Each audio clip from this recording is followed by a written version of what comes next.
Selamat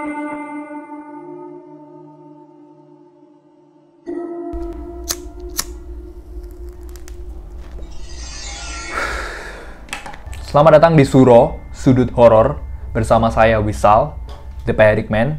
Kali ini saya akan menceritakan sebuah kisah dari negara Filipina. Tapi sekali lagi saya ingatkan, disclaimer, untuk jangan mencari foto korban ataupun video korban, karena itu akan sangat-sangat abusif. Jadi untuk para pemirsa, tolong jangan mencari foto dari korban ya. Baik, cerita ini berasal dari negara Filipina, tentang kasus pembunuhan dari seorang anak perempuan berumur 16 tahun bernama Christine Lee Silawan. Sebelum kita lanjut, kita kan pasti sudah tahu bila mana di Facebook ada keterangan remembering menunjukkan bahwa orang tersebut sudah meninggal. Nah, begitupun dengan Facebook Christine Lee Silawan. Ceritanya begini. Pada tanggal 10 Maret 2019, Christine yang dikenal religius pamit kepada ibunya untuk pergi pelayanan ke gereja setempat pada saat misa. Nah, anehnya, ketika dia berangkat untuk pelayanan ke gereja, Christine ini tidak pulang-pulang. Nah, hal ini membuat semacam kekhawatiran ke mamanya Christine.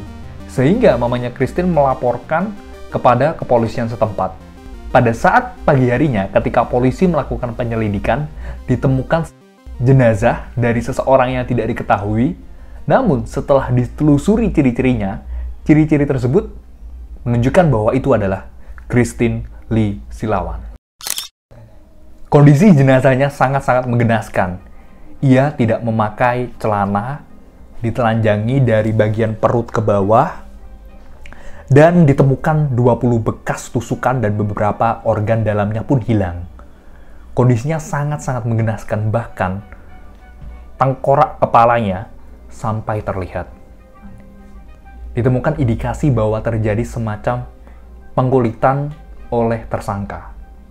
Nah, inilah sebabnya kenapa para hadirin untuk tidak boleh mencari fotonya, karena memang sangat-sangat abusif. Di lain sisi, setelah menemukan jenazah tersebut, polisi menemukan atau mendapati sebuah kasus yang sama yang dilakukan oleh Jonas Bueno. Jonas Bueno juga sempat melakukan semacam pengkulitan kepada korbannya. Namun anehnya, dia bukanlah pelakunya. Ini kan semakin aneh ketika seseorang melakukan tindakan yang sama tapi dia bukanlah pelakunya. Dan itu memang dibenarkan oleh polisi, bahwa Jonas Bueno bukanlah pelaku dari pembunuhan Christine ini. Akhirnya, polisi melakukan penyelidikan lebih lanjut dengan ngecek CCTV yang terdapat di gereja.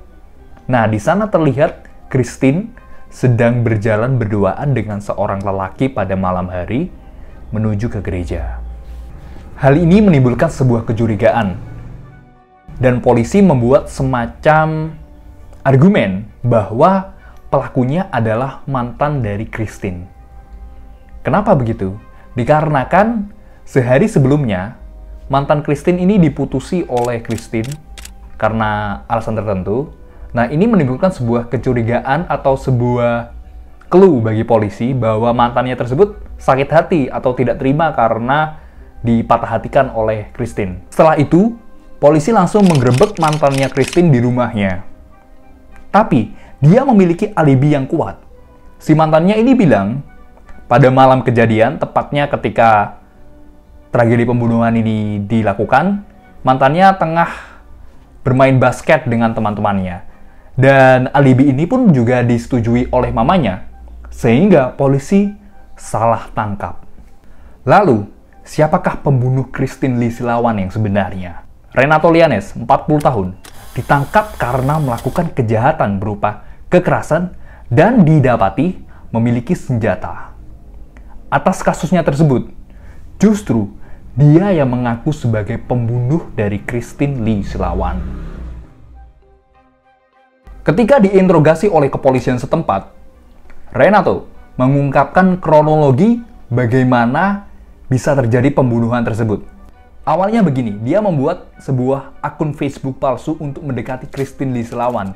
Dan dia mengaku bahwa dia seumuran dengan Christine, tepatnya 16 tahun. Setelah mereka merasa cukup dekat, akhirnya Renato memberanikan diri untuk mengajak ketemuan si Christine.